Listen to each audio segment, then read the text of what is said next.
Hello दोस्तों, जब Canada के पीएम ने मोदी जी को फोन करके G7 के लिए बुलाया तो जो डिस्कशन बहुत दिनों से चल रहा था कि क्या इंडिया को G7 में बुलाया जाएगा क्योंकि इंडिया और कनाडा के संबंध अच्छे नहीं है, वो सवाल तो खत्म हो गया। लेकिन अब एक दूसरा सवाल पैदा हो गया है कि इंडिया का G7 में एजेंडा क्या होगा। साथ ही क्या इंडिया G7 का परमानेंट मेंबर बनने की राह पर चल पड़ा है। तो आइए शुरू करते हैं।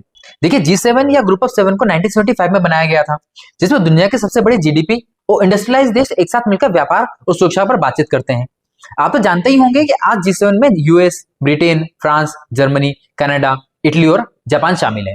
आप सोच रहे होंगे जब G7 में 7 ही देश होते हैं तो इंडिया को वहां पर क्यों बुलाया जा रहा है। तो ऐसा पहली बार नहीं हुआ है। पिछले 7 सालों से इंडिया को वहां पर एज अ गेस्ट ऑब्जर्वर बुलाया जा रहा है। साथ ही अभी 2025 के समिट में यूक्रेन, ऑस्ट्रेलिया, इंडोनेशिया, ब्राजील और साउथ अफ्रीका को भी बुलाया गया है। अब इस G7 में इंडिया के 5 मेजर एजेंडे हो सकते हैं, जिसमें से लास्ट वाला सबसे इंपॉर्टेंट है, वो आप मिस मत कीजिएगा। भारत का पहला एजेंडा होगा रशिया यूक्रेन वॉर का।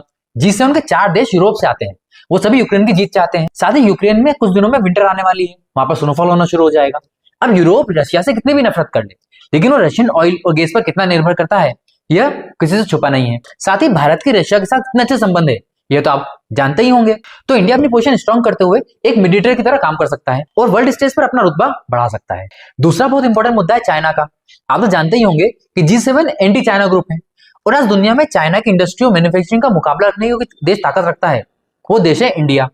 चाइना वर्ल्ड मैन्युफैक्चरिंग को कंट्रोल करता है, यह G7 की परेशानी है। साथ ही वो पाकिस्तान, श्रीलंका और बांग्लादेश को कर्जा देता है, बेल्ट एंड रोड इनिशिएटिव का हिस्सा बनाता है, ये हमारी परेशानी है। दुश्मन का दुश्मन दोस्त, ये तो आप जानते ही हैं। मोदी जी के पास अच्छा मौका है कि वो G7 देशों के साथ मिलकर इंडिया को मैन्युफैक्चरिंग हब बनाने की तैयारी कर सकते हैं। साथ ही इंडिया को एक सप्लाई चेन सेंट्रल बना सकते हैं। इससे फायदा हमारा भी होगा और G7 देशों का भी। दोस्तों, हम G7 में जाएं और हमारे भोले भाले पाकिस्तान और उसके टेररिज्म को भूल जाएं, ये कैसे हो सकता है। ऑपरेशन सिंदूर के बाद हमने दुनिया भर में डेलीगेशन भेजे हमारी बात को सामने रखने के लिए, लेकिन अब मौका आया है जब पीएम मोदी को खुद G7 में बुलाया गया है। इससे अच्छा मौका और क्या ही हो सकता है कि हम पाकिस्तान पर डिप्लोमेटिक प्रेशर बना सकें, वो भी G7 जैसे वर्ल्ड स्टेज पर। G7 के सभी देश पहले से ही पहलगाम अटैक की निंदा तो एक बार कर चुके हैं, लेकिन अगर वो अपने जॉइंट स्टेटमेंट में पाकिस्तान की जमीन पर जो टेररिज्म फल फूल रहा है उसके खिलाफ भी उसके फटकार लगाते हैं तो भारत की बहुत बड़ी डिप्लोमेटिक जीत होगी। साथ ही पाकिस्तान को IMF और वर्ल्ड बैंक जो कर्जा देती है उसके खिलाफ अगर इंडिया वहां के देशों से बातचीत कर पाता है तो इससे अच्छा और क्या हो सकता है। चौथा मुद्दा है अपने इंटरनेशनल रिलेशन को बेहतर करने का। पिछले कुछ समय से यूरोप हमसे कुछ उठा हुआ है, जिसका सबसे मेन कारण है रशिया और भारत की गहरी दोस्ती। अब ये एक अच्छा मौका है मोदी जी के पास, जहां पर वो यूरोप को अपनी बात समझा सकते हैं और यूरोप के साथ रिश्तों को पहले जैसा बनाया जा सकता है। साथ ही कनाडा के साथ खराब रिश्ते तो हमारे लिए बहुत बड़ा चैलेंज है, क्योंकि जस्टिन ट्रूडो के दौर में कनाडा में एक खालिस्तानी आतंकवादी की हत्या हो गई थी और वो इसके लिए जिम्मेदार भारत को समझते हैं, भारत को दोषी ठहराते हैं। तब से भारत और कनाडा में थोड़ी दुश्मनी जैसी है।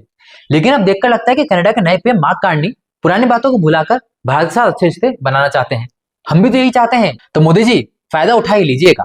दोस्तों, 5वां एजेंडा सबसे इंपॉर्टेंट एजेंडा है, क्योंकि कनाडा को छोड़कर बाकी सभी देशों के साथ हमारे संबंध बहुत अच्छे हैं। कनाडा के साथ भी सिर्फ कुछ गलतफहमियां हैं और दुनिया जानती है भारत एक सुपर पावर है। हमारा यूथ, हमारा बढ़ता हुआ मार्केट हमारी एक ताकत है। साथ ही इंडिया जापान को पीछे छोड़कर दुनिया की चौथी सबसे बड़ी इकोनॉमी बनने वाला है। भारत को G7 मीटिंग में बहुत स्ट्रॉन्ग शब्दों में अपनी दावेदारी पेश करनी चाहिए G7 का मुख्य मेंबर बनने की। अगर आप सोच रहे हैं ये कैसे होगा, तो मैं आपको याद दिला दूं, रशिया भी इस ग्रुप का हिस्सा 1994 से 2014 तक था। उस समय इसे G8 कहा जाता था। काम मुश्किल है, लेकिन अगर हम पहल करके कुछ सालों में G7 को G8 बना दें तो ये पाकिस्तान और चाइना के गाल पर एक बहुत बड़ा तमाचा होगा। आपका क्या सोचना है दोस्तों, हमें कमेंट करके बताइए। जय हिंद, जय भारत।